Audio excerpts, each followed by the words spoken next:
এসে দেখি আমাদের বিড়াল ছানা হঠাৎ করে বসে শুয়ে আছে। ওর রুম আছে, তারপর এখানে এসে শুয়ে পড়েছে।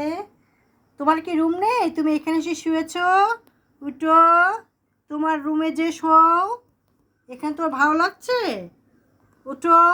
ও যেখানে ভালো লাগে হুট করে সেখানে শুয়ে পড়ে, এরকম ওই কাণ্ড করে। এসে দেখি এভাবে শুয়ে পড়েছে। উঠো। আবার লেজ নাড়াচ্ছে, জানাচ্ছে আমাকে ডেকো না। চোখ বুজে শুয়ে আছে। উঠো। আবার তাকাচ্ছে। উঠো, তোমার রুমে যাও, তোমার রুমে যাও, এখান থেকে উঠো।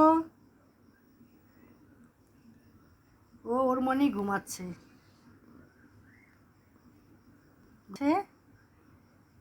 নিচ নাড়াচ্ছে। সবসময় এরকম ভঙ্গি করে, এরকম করে সময় কাটায়।